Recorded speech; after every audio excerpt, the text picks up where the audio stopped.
नमस्कार, अस्सलामु अलैकुम। स्वागत है, खैर मकदम है आपका लाइव हिंदुस्तान के वीडियो शो दीन दुनिया में। मैं हूं इमरान खान। रमजान का मुबारक महीना चल रहा है और पिछले 1.5 साल से अगर हम देखें तो गजा में बम और बारूद की बारिश हो रही है। आलम यह है कि पूरा गजा मलबे के ढेर में तब्दील हो चुका है।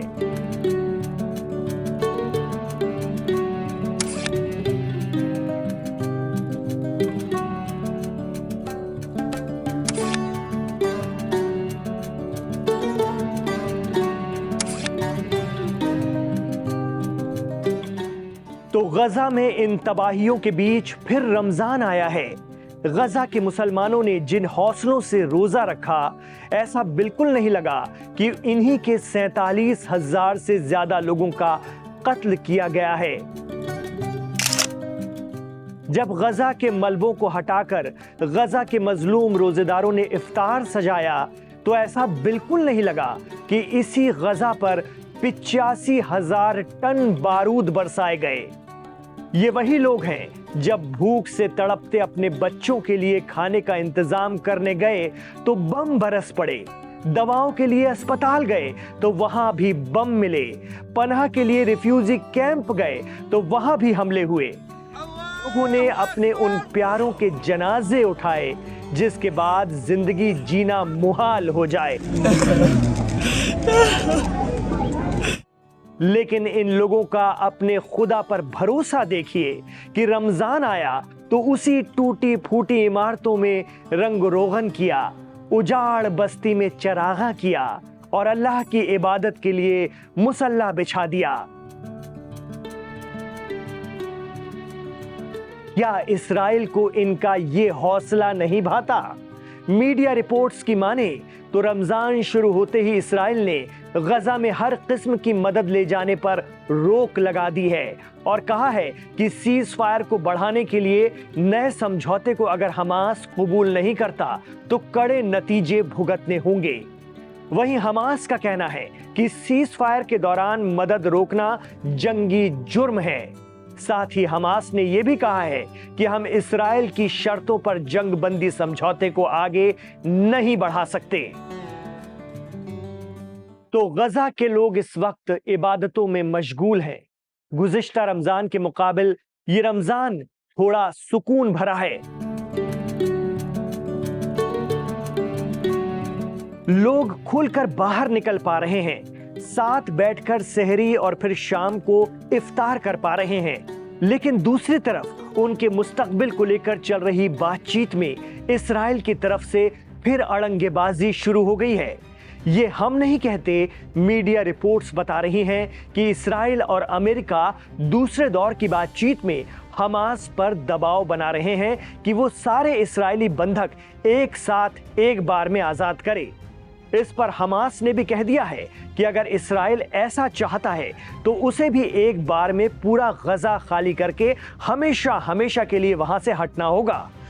हमास ने इस्राइल के सामने परमानेंट सीज फायर की शर्त रख दी है, जिसे इस्राइली पीएम बेंजामिन नेतन्याहू ने नामंजूर कर दिया है। तो इधर इस्राइल ने मना किया, उधर हमास भी फिर से शर्तों के साथ बंधकों की रिहाई पर अड़ गया है। हमास का कहना है कि अब इस्राइल सिर्फ फिलिस्तीनी कैदियों को छोड़ने की एवज में ही अपने बंधक ले जा सकेगा। हमास का यह भी कहना है कि पीएम नेतन्याहू अगर सोचते हैं कि वो गजा में रसद रोककर भूखमरी लाकर एक नई तरह की जंग से हासिल कुछ कर लेंगे तो वो बहुत बड़ी गलतफहमी में है। हमास ने कहा कि इस्राइल कुछ भी कर ले, बंधकों की रिहाई दूसरे और तीसरे दौर में भी सीज फायर की शर्तों के मुताबिक ही होगी। इस्राइल भी शर्तों को तस्लीम करे और आगे बढ़े।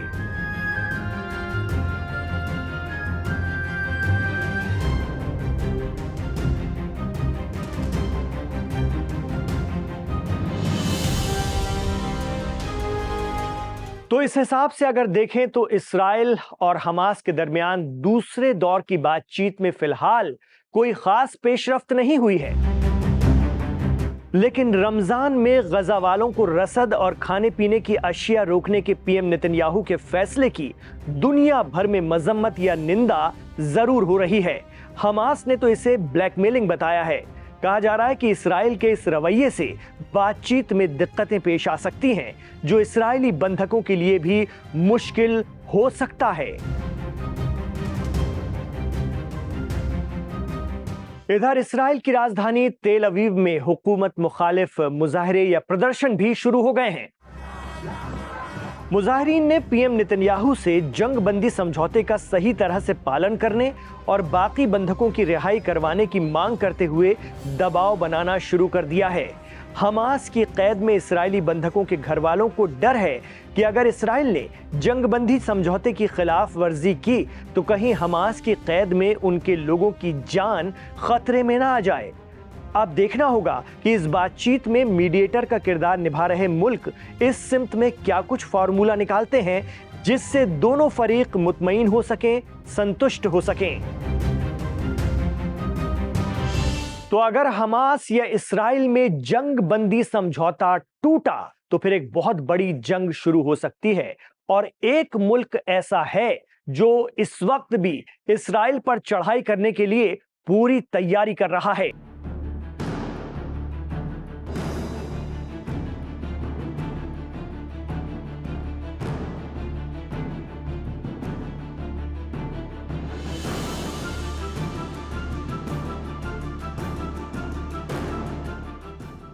जी हां, वो मुल्क है यमन। हूती या हौसी फाइटर्स ने दावा किया है कि उन्होंने यमन में ही एक ऐसा एयर डिफेंस सिस्टम तैयार कर लिया है जो अपने आप में बेहद खास है। इस एयर डिफेंस सिस्टम का नाम नसरुल्लाह है। कहा जा रहा है कि हिजबुल्लाह के चीफ रहे सैयद हसन नसरुल्लाह के नाम पर इसे रखा गया है। नसरुल्लाह सिस्टम के लिए हौसियों का दावा है कि सना ने Nasrullah anti aircraft missile system का परीक्षण कर लिया है जो यमन में ही तैयार किया गया है। Nasrullah air defence system 75,000 feet की ऊंचाई पर उड़ रहे फाइटर जेट और ड्रोन को पहचान कर उन्हें गिराने की सलाहियत रखता है। यमन के हौसियों का दावा है कि ये ताकत पूरी अरब दुनिया में सिर्फ उनके पास है और यमन का ये advance air defence system Nasrullah पूरी दुनिया में चौथा मकाम रखता है। यानी इतने एडवांस एयर डिफेंस सिस्टम सिर्फ 4 मुल्कों के पास ही हैं, उनमें से अब यमन भी एक है।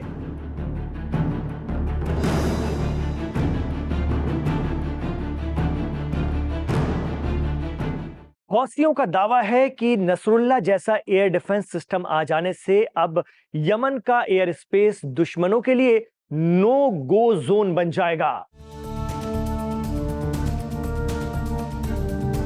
आपको बता दें कि गजा और मस्जिद अक्सा के लिए पूरी ताकत से इसराइल से भिड़ने का दावा करने वाले यमन के हौसियों को इसराइल के दोस्त ममालिक जैसे अमेरिका, ब्रिटेन वगैरह से खतरा बना रहता है। इनके जरिए अक्सर हौसियों या अंसारुल्लाह के ठिकानों पर हवाई हमले किए जाते हैं, जिसका जवाब देने के लिए हौसियों ने नसरुल्लाह जैसी वायु रक्षा प्रणाली तैयार कर ली है। लाल सागर या रेड सी पर यमन के हौसियों का एक छत्र राज माना जाता है। ये लोग इसराइल की आक्रामकता के खिलाफ न सिर्फ 2000 किलोमीटर दूर राजधानी तेल अवीव को अपनी बैलिस्टिक मिसाइलों से निशाना बनाते रहे हैं, बल्कि लाल सागर पर इसराइली, अमेरिकी और दीगर ममालिक के जहाजों को घेर लेते हैं। ऐसे में नसरुल्लाह जैसा सिस्टम यमन के हौसी या अंसारुल्लाह के लिए एक मजबूत डिफेंस सिस्टम साबित हो सकता है, जैसा कि दावा किया जा रहा है। आपको बता दें कि हिजबुल्लाह के बानी और चीफ रहे सैयद हसन नसरुल्लाह को अभी हाल ही में लेबनान की राजधानी बैरूत में सुपुर्द खाक किया गया है। पिछले साल सितंबर में एक इस्राएली हमले में नसरुल्लाह जाँ बहक हो गए थे।